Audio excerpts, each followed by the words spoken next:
Selamat siang pemirsa, sejumlah berita terbaru yang kini menjadi sorotan akan kami sajikan untuk Anda. Dalam acara Breaking News bersama saya Indah Cahya, inilah berita selengkapnya.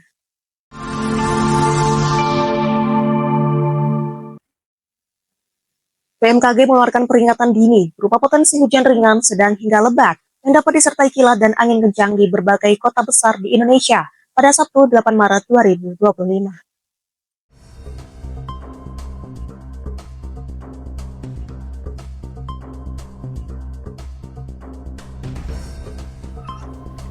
Badan Meteorologi, Klimatologi, dan Geofisika BMKG mengeluarkan peringatan dini berupa potensi hujan ringan, sedang hingga lebat, yang dapat disertai kilat dan angin kencang di berbagai kota besar di Indonesia pada Sabtu 8 Maret 2025. Dikutip dari laman resmi BMKG di Jakarta, Prakirawan Satria Naroguna menerangkan, secara umum daerah konvergensi memanjang dari Sumatera Utara hingga Aceh, Jawa Timur hingga Jawa Tengah, dan Samudra Pasifik Utara Papua, hingga pesisir barat Maluku Utara, Kepulauan Riau, hingga Laut Jawa.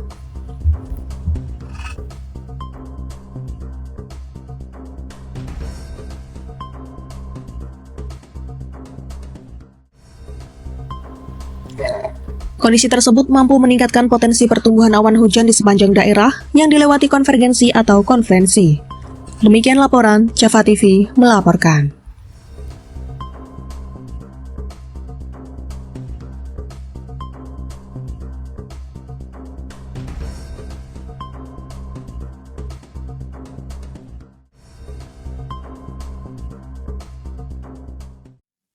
Berita selanjutnya pemirsa, Badan Riset dan Inovasi Nasional BRIN berulang kali mengungkapkan potensi ancaman megatrust di Indonesia.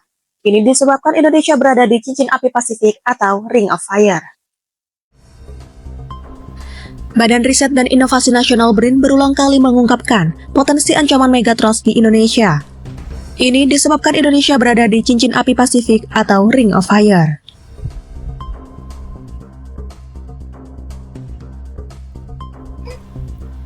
Indonesia berada di pertemuan tiga lempeng utama dunia, yaitu Indo-Australia, Pasifik, dan Eurasia.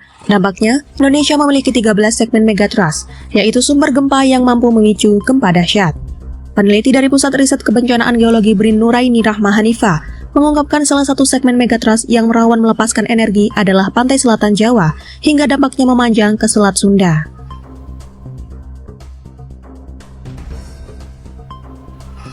Apabila pecah, segmen megatrust ini bisa memicu gempa dahsyat hingga 8,7 skala Richter dan tsunami setinggi 20 meter. Ini karena semakin lama energi yang terkumpul ini akan mencapai titik pelepasan energinya melalui pergerakan mendadak yang memicu getaran atau guncangan yang sangat kuat atau gempa bumi.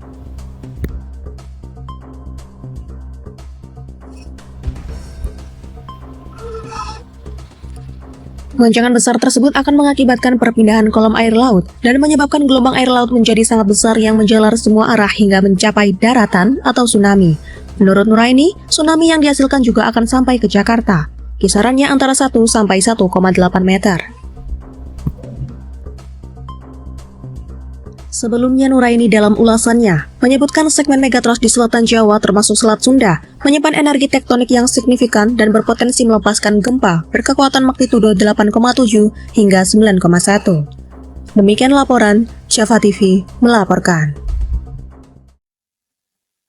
Masih di Breaking News pemirsa, sejumlah korban dilarikan ke rumah sakit akibat kebakaran Hotel Grand Hub di Solo, Jawa Tengah pada Jumat malam 7 Maret 2025.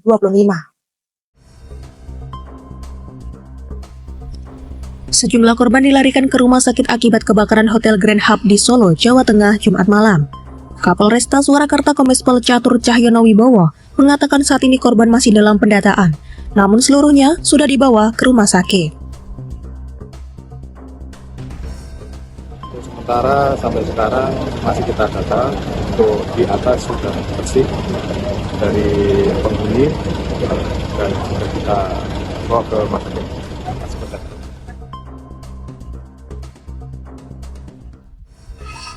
Berdasarkan informasi di lapangan, sebagian korban dibawa ke Rumah Sakit Slamet Riyadi Surakarta dan sebagian lagi di Rumah Sakit Kasih Ibu Surakarta. Terkait dengan kebakaran, dikatakannya sumber api berasal dari kamar 503 yang ada di lantai 5 hotel yang berada di Jalan Slamet Riyadi tersebut.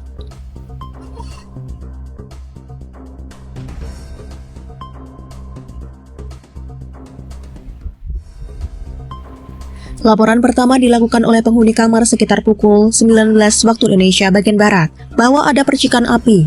Api pertama kali muncul dari bawah kasur. Selanjutnya, laporan tersebut ditindaklanjuti ke damkar dan petugas terkait langsung melakukan proses pemadaman api.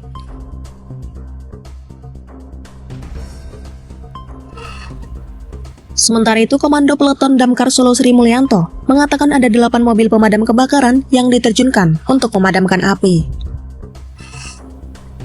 Demikian laporan, Java TV melaporkan. Berita selanjutnya, pemirsa. Data kendaraan STNK yang mati dan tak diperpanjang selama 2 tahun akan dihapus. Selain itu, kendaraan bermotor tersebut juga tak akan bisa lagi digunakan dan disita.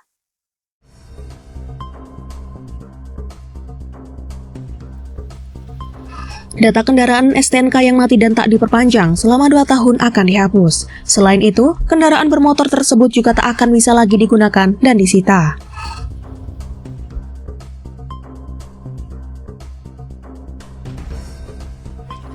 Hal ini merupakan langkah lanjutan Pemprov Jawa Barat dalam implementasi kebijakan penghapusan data kendaraan yang menunggak pajak 5 tahunan.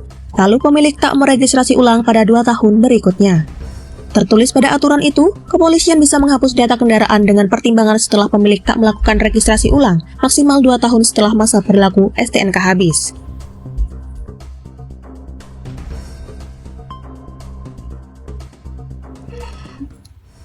Kendaraan yang datanya sudah dihapus secara otomatis akan menjadi ilegal jika digunakan di jalan raya alias bodong.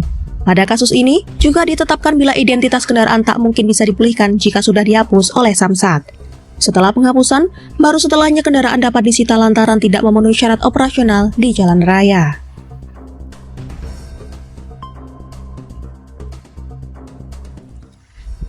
Masih dalam dokumen sosialisasi, kebijakan tersebut menyasar seluruh jenis kendaraan baik roda 4 maupun roda milik pribadi, badan usaha, dan atas nama pemerintah.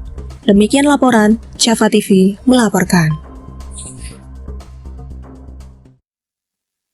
Masih di breaking news, pemirsa, banjir bandang dan pohon tumbang terjadi di Kecamatan Gondang, Kabupaten Bojonegoro pada Jumat 7 Maret 2025. Banjir bandang dan pohon tumbang terjadi di Kecamatan Gondang, Kabupaten Bojonegoro pada Jumat 7 Maret 2025, sekitar pukul 18 waktu Indonesia bagian Barat. Kejadian tersebut dipicu oleh intensitas hujan tinggi yang terjadi sejak pukul 16 hingga 19 waktu Indonesia bagian Barat, menyebabkan lonjakan debit air di anak sungai dan Sungai Kaligondang. Kepala Pelaksana Badan Penanggulangan Bencana Daerah Kalaksa BPBD Bojonegoro, Heri Wicaksi mengatakan banjir bandang ini melanda beberapa wilayah di Kecamatan Gondang, mulai dari hulu di Dusun Sukun, Desa Sambung Rejo, hingga hilir di Dusun Gondang Kolor Kali, Desa Gondang. Dari pendataan yang dilakukan, banjir bandang terjadi di 4 desa yang ada di Kecamatan Gondang. Keempat desa itu, Desa Senganten, Desa Sambung Rejo, Desa Pajeng, dan Desa Gondang. Selain banjir bandang, dilaporkan 2 pohon jati tumbang di Jalan PUK Gondang Klino, tepatnya di Hutan Petak 46B RPH Gondang atau Gunung Cilik, Desa Gondang. Kedua pohon tersebut memiliki panjang sekitar 10 meter dan 8 meter, dengan jarak antar pohon sekitar 50 meter. Akibat bencana tersebut, sejumlah warga harus mengungsi karena rumahnya rusak. Salah seorang warga Desa Gondang Lilik Supatman, rumahnya rusak. Bagian tembok kayu samping rumah jebol dan pintu serta jendela juga terbawa arus. Demikian laporan, Java TV melaporkan. Baik pemirsa, informasi tadi sekaligus menjadi penutup perjumpaan kita hari ini.